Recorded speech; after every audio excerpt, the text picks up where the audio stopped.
Hello, my name is Sue, and I want to wish everyone a happy Rapture Day to those who celebrate.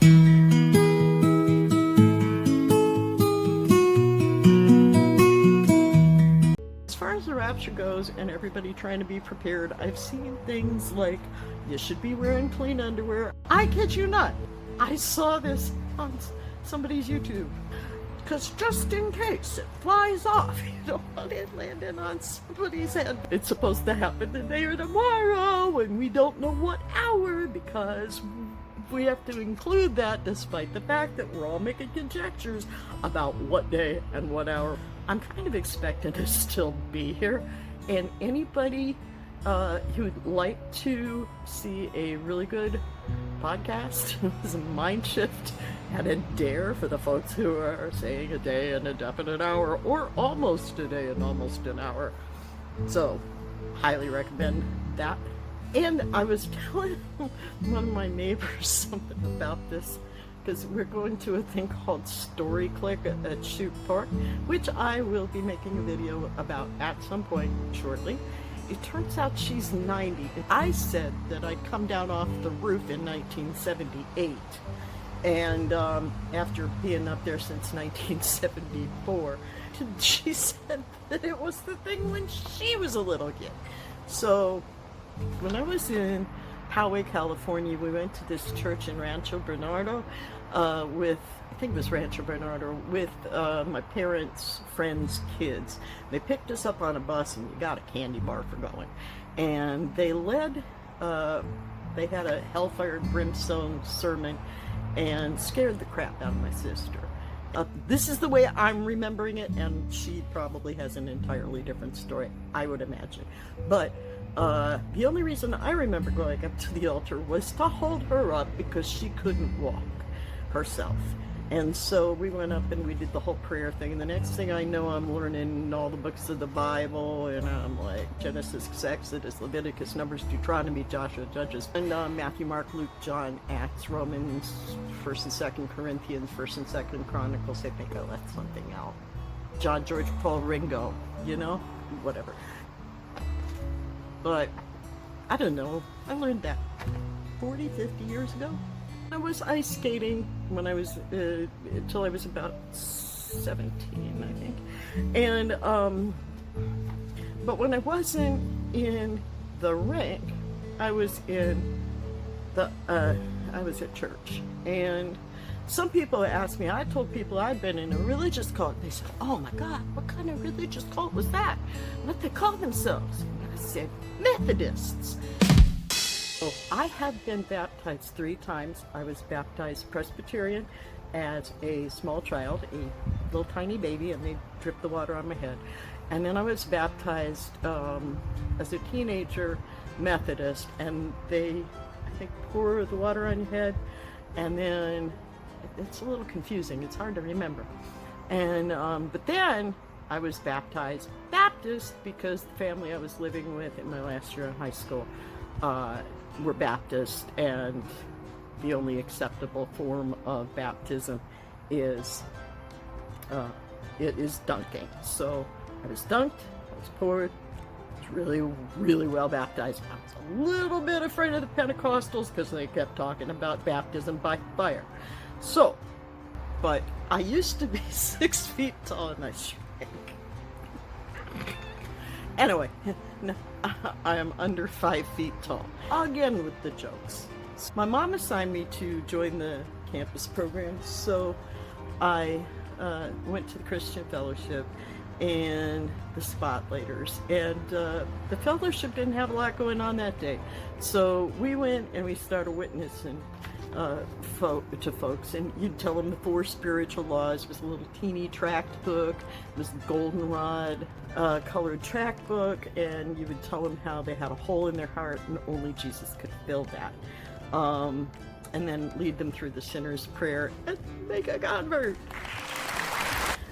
We also, at my church, we did like telemarketing for Jesus, and it seemed, now they said this wasn't the case, but they seemed like you got like 2 points for a Jewish person, you got 3 points for a Catholic, and 5 for a Baptist. No, there wasn't really a point system. It just seemed like it.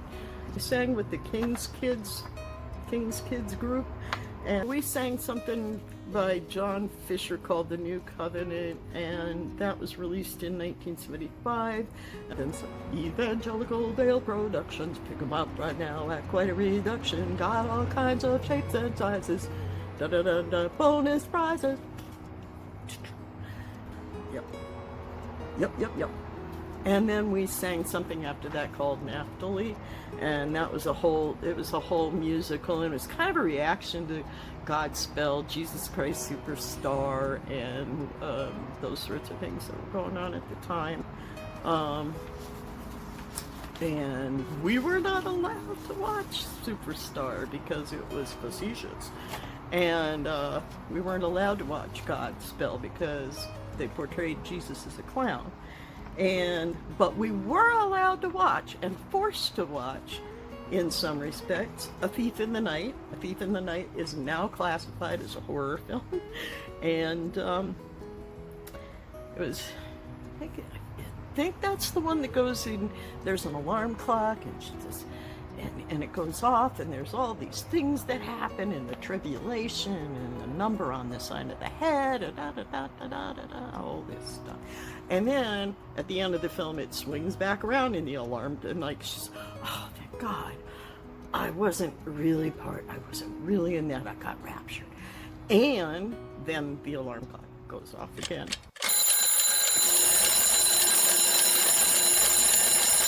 I spent my babysitting money on Bill Gothard's Basic Youth Conflict Seminar.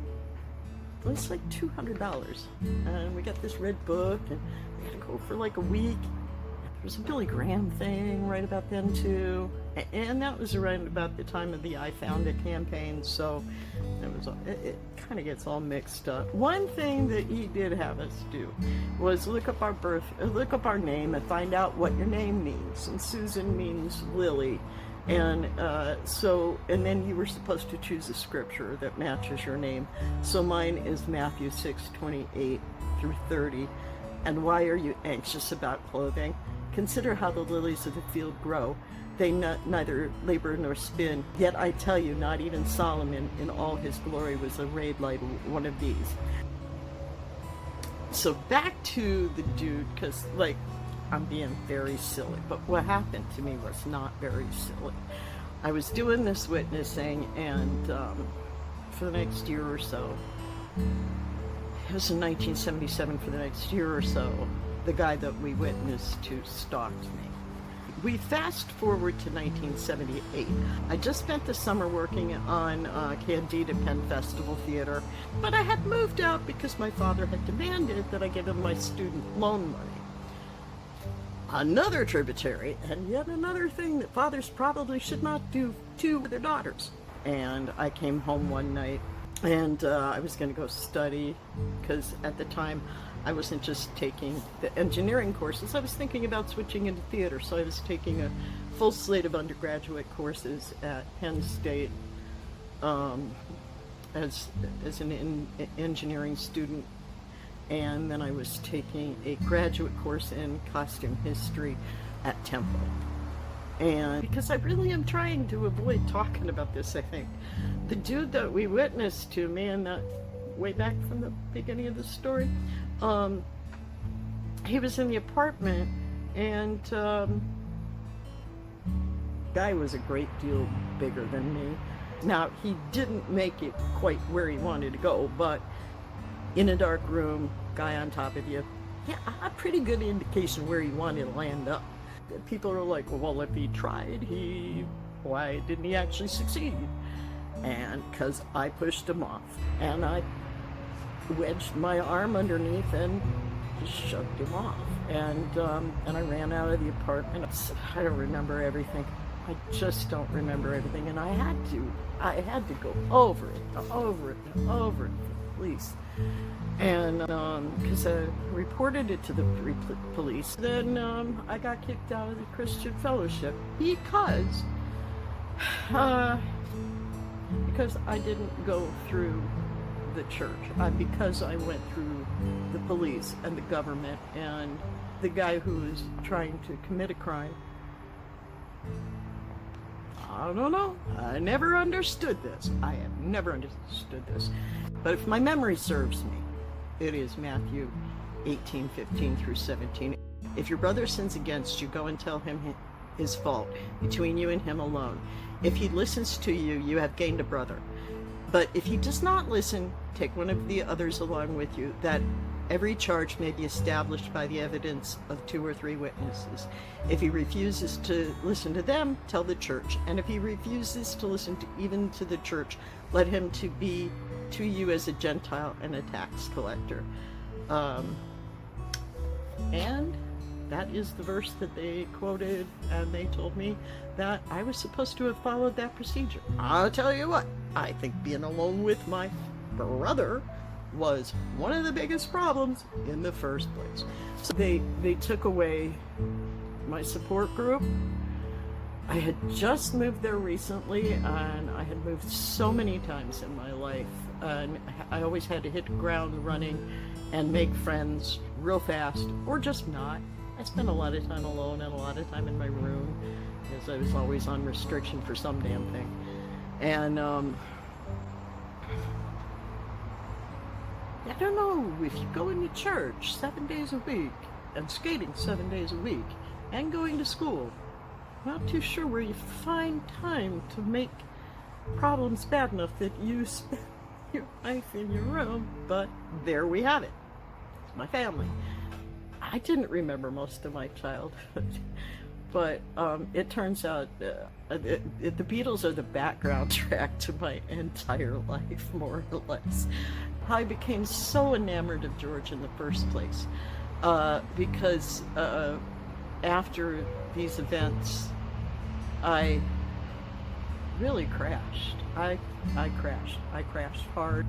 I was kicked out of the church that it was my entire life, and I had a real crisis, an extreme crisis. My debt of gratitude to George might make a little bit more sense now, because somewhere I had heard that you could chant in the names of the Lord and be free, and that God could have more than one name. So I chanted in the names of the Lord.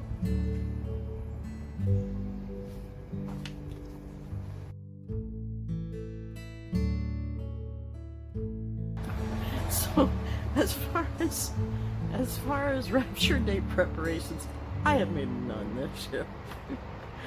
Have a lovely day. Thanks for listening. Bye-bye.